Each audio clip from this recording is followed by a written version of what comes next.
ప్రేమిస్తే ప్రేమించు, దాన్ని ఎగ్జిబిషన్లో పెట్టాలా? అమ్మా వెండి, ప్రసాదం అన్నాక పంచిపెట్టాలి, ప్రేమన్నాక చూపెట్టాలి. రెండిట్లో ఏది దాచిపెట్టుకున్నా పాపమే అవుతుంది. వావ్. అమ్మా వెండి? వెండి, silver, atomic number 47, transition metal. 11th group 5th period d block. అడ్డంగా పెలేడియంకి క్యాడ్మియంకి, నిలువుగా కాపర్కి గోల్డ్కి మధ్యలో ఉంటుంది. చిన్నప్పుడు కెమిస్ట్రీ పుస్తకంలో నేను పీరియాడిక్ టేబుల్ చదువుకున్నాను. కానీ నన్నెందుకు వెండి అని పిలిచావు? ఇందాకది మళ్ళీ చెప్పు.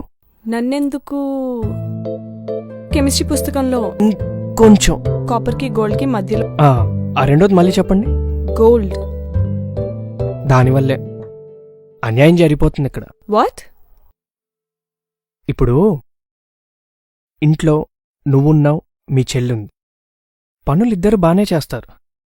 కాని ఎప్పుడు మీ చెల్లెల్నే పొగుడుతూ ముద్దాడుతూ అసలు నువ్వున్నావనే సంగతే మర్చిపోతే నీకెలా ఉంటుంది?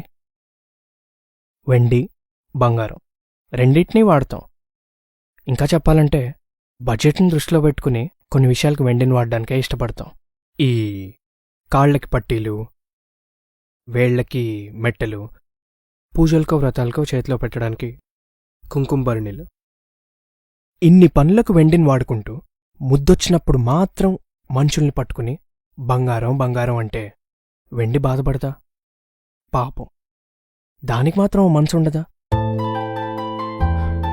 అందుకే నాకు నచ్చిన వాళ్ళని మాత్రం వెండి అనే పిలుచుకుంటా. ఇంత తెలివైన